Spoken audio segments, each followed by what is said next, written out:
Have you ever wanted to know what someone is really thinking, even without them saying a word? Michel de Montaigne, one of the greatest philosophers of self-knowledge, said, "Gestures speak before words." Today, we're going to reveal how to read people's minds through body language and how these techniques can help you master any conversation. Number 1, the eyes are mirrors of the mind. The eyes are windows to the soul.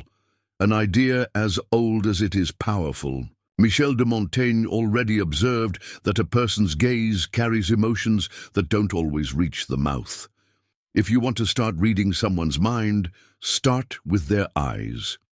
When a person is genuinely interested in something or someone, their pupils dilate involuntarily. This happens because the sympathetic nervous system reacts to emotional stimuli by opening the pupils, as if to get a better look at whatever is arousing desire or attention.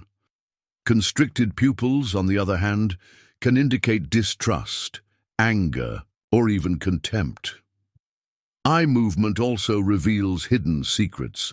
If a person looks up and to the right, they are usually accessing their imagination. If they look up and to the left, they may be trying to remember something real. This simple difference can indicate whether someone is making things up or being sincere. Another key point: eye contact.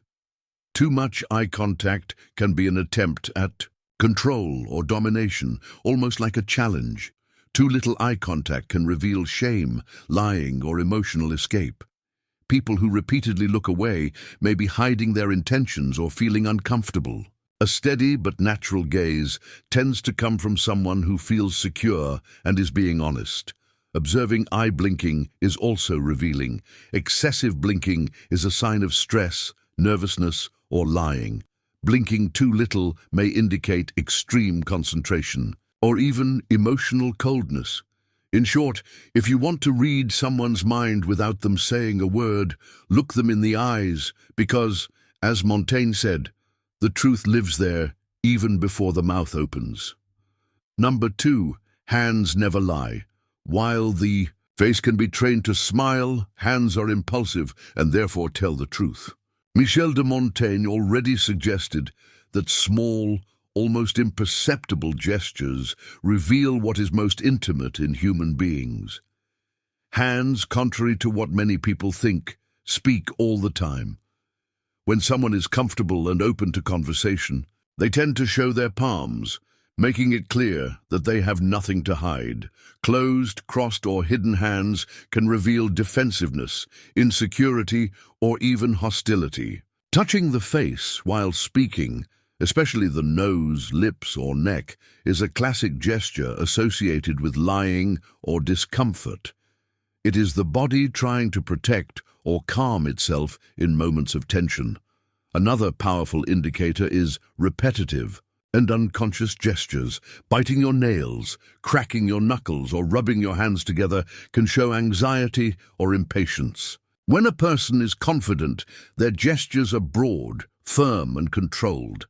They use their hands to reinforce what they say in harmony with their words. When there is contradiction, however, the body gives itself away. Overly controlled gestures, or hands that are too still, may indicate that something is being concealed. A handshake also speaks volumes. A firm handshake conveys confidence, while a limp handshake may indicate a lack of energy or submission. If a person turns their hand down during a greeting, they want to dominate. If they turn their palm up, it is a sign of submission or respect. According to Montaigne, it is in the details that man reveals himself. And the hands, often ignored, are those details that reveal what speech tries to hide. To read someone's mind, observe where their hands rest, how they move, and what they touch, because they always tell the truth, even in absolute silence. Number 3. Posture reveals the power game. The body speaks even when the mouth is silent, and posture is one of the most powerful signals a person conveys without realizing it. Michel de Montaigne understood that the way someone positions themselves in space says much more than their carefully chosen words. Posture is the physical expression of emotional and mental state. When a person enters a room with their spine straight, shoulders open, and head aligned, they convey confidence, presence, and authority. This type of posture is natural for leaders and people who feel in control of the situation. On the other hand, someone who keeps their shoulders hunched, head down, and arms close to their body may be expressing fear, submission, or low self-esteem. And here's the secret. These postures not only reflect feelings, they also influence one's own behavior and the perception of others. In a conversation, if a person leans forward slightly, they show genuine interest. If they lean back, they show emotional distance, distrust, or superiority. Crossing your arms, although common, is a gesture of blocking, protection, or rejection. Montaigne said that the body does not lie, even when we try to lie with our tongue. Observing how someone occupies the space around them is essential to understanding their intentions. A person who sprawls in their chair with their legs spread or arms outstretched is unconsciously trying to assert dominance. On the other hand, someone who takes up little space and remains hunched over may be feeling out of place or inferior. Mastering your own posture is one of the most powerful ways to control the impression you make. And observing others' posture carefully is like having a key to what they are really thinking, even if they say the opposite. Number 4, micro-expressions, the truth in milliseconds. Micro-expressions are small muscle contractions in the face that last for fractions of a second, and in them lies the emotional truth that words and gestures try to hide. Michel de Montaigne, in his Search for Human Nature, was said to have been enchanted by the raw sincerity of these almost invisible reactions. When someone feels an intense emotion, such as anger, fear, contempt, or joy, the face reacts. Before the rational mind can disguise it, it is an automatic mechanism of the emotional brain, especially the limbic system. Therefore, if you want to read someone's mind with surgical precision, you must train your eyes to perceive these flashes of truth. An expression of contempt, for example, manifests itself with just one side of the mouth raised, almost like a crooked smile. Anger can appear as a sudden frown between the eyebrows and tension in the jaw. Real sadness reveals itself in the corners of the lips, pulling discreetly downward and in slightly drooping eyes. These expressions last less than a second, but when captured, they say more than any speech. Most people don't notice micro-expressions because they are distracted by verbal content or looking only at the eyes. But the real emotional reading is in the whole picture: forehead, mouth, cheeks, and even the chin. Montaigne believed that self-knowledge and knowledge of others begin with observation, and micro-expressions are a goldmine for those who want to understand real intentions. The most fascinating thing is that these expressions often appear precisely when someone is trying to hide something. So, the more trained you are to observe them, the quicker you will notice contradictions between what a person feels and what they say. Seeing what no one else sees is a form of silent power, and understanding micro-expressions turns any conversation into a game where you have the hidden advantage. Number 5, the feet show where the truth lies.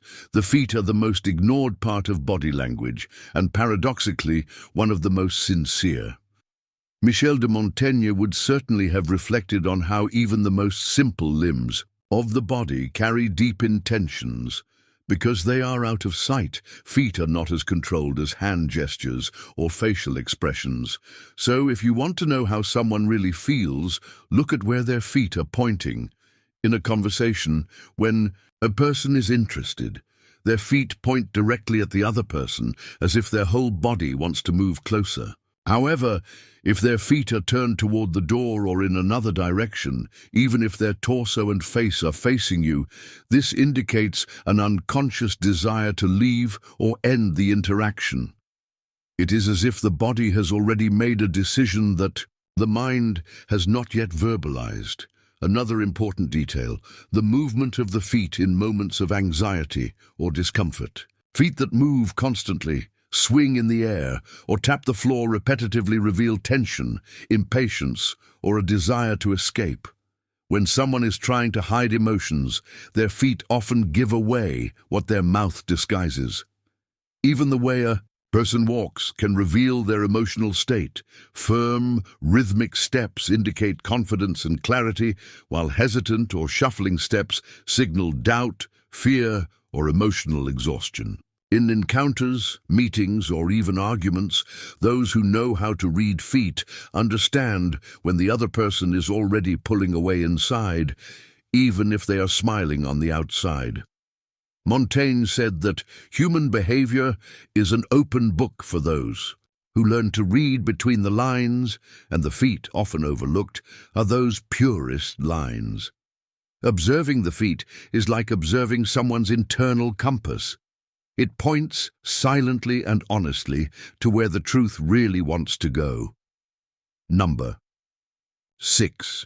The voice carries hidden emotions. Far beyond the words spoken, it is how they are spoken that reveals the truth behind the speech. Michel de Montaigne stated that words belong to everyone, but tone belongs to the individual. And indeed, the voice, its tone, rhythm, volume, and pauses, is a direct reflection of emotions, intentions, and even what someone is trying to hide. When a person is nervous, their voice tends to tremble slightly, even if the verbal content tries to sound confident. Breathing quickens, the throat tightens, and this translates into a higher or more irregular pitch. On the other hand, a firm voice with a steady rhythm and well-placed pauses conveys authority, calm, and control of the situation. Pauses, for example, say a lot. Those who are trying to make up a story tend to pause more before responding, while those who speak the truth respond more naturally. Speaking too quickly can indicate anxiety, an attempt to convince, or even a fear of being interrupted. On the other hand, speaking too slowly can be a sign of manipulation, someone who measures each word to hide what they really feel. Variation in volume is also revealing. Voices that rise suddenly can indicate anger or frustration. Voices that fall suddenly can betray sadness or emotional defeat. Even the sigh between sentences, often ignored, can carry more truth than the speech itself. For Montaigne, understanding human beings meant listening to more than what the senses capture at first glance. Today, he would understand that the voice is a mirror of what is going on inside, not only in what is said, but in what escapes between one sentence and another. If you really want to read someone's mind, don't just listen to the words. Listen to the tone, the rhythm, the silences, and even what is left unsaid, because it is in this invisible interval of speech that pure emotion resides, before reason can mask it. Number 7. Neutral expressions also speak. The biggest mistake people make when trying to read others is to focus only on the obvious signs, broad smiles, wide eyes, expansive gestures. But Michel de Montaigne, a subtle observer of human nature, would say that true understanding lies in moments of apparent emotional silence. A neutral expression, that mask we wear when we think we are hiding what we feel, is one of the most revealing signs. This is because the effort to appear neutral, impassive or controlled, almost always fails in minute details. A slight contraction between the eyebrows, a micro frown, a gaze that avoids direct contact or blinks more frequently than normal. All of this gives away what is hidden. When someone is truly comfortable, their neutral expression is relaxed, their facial muscles are loose, and their eyes convey calm. But when there is tension, even with a serene face, there are subtle signs of stiffness. The jaw may be clenched, the nostrils may dilate slightly, and the gaze may become fixed or lost. These are involuntary reactions, difficult to control, and therefore so valuable to those who want to read the mind behind the mask. In a conversation, if you say something delicate and the person keeps their face too neutral, it is a sign that they are trying to control an emotion, and that in itself says a lot. A blank face is not an empty face. It is, in fact, a field of tension between what one wants to hide and what the body still insists on showing. Montaigne believed that human beings are made up of contradictions, and few things reveal this, as well as the effort not to show anything. Observing a neutral expression is like listening to silence. If you pay attention, it speaks volumes. And those who learn to decipher it gain access to a layer of perception that few dare to reach. In short, reading the human mind through body, language goes beyond spoken words. Every gesture, every movement, every micro-expression reveals layers of emotions, intentions, and internal states that are often more sincere than any speech. Michel de Montaigne, in his profound view of human nature, would understand that the body in its entirety does not lie. The eyes, hands, posture, voice, and even small gestures of neutrality speak louder than any attempt at mental disguise. Reading these signs is a path to understanding the true motivations and thoughts of others, providing clearer and more strategic insight into any interaction. By becoming aware of these clues, we not only begin to read others better, but also improve our communication and understanding of ourselves. In a world where words can be manipulated, the body never lies. And that is the key to mastering the game of reading people intuitively and accurately. True wisdom, then, lies not in what is said, but in what is silently conveyed through the body. Only for the determined people who stayed until the end of this video, comment below, "I stayed until the end." That way I'll know who really wants to take control of their life once and for all. Take care, and see you in the next video.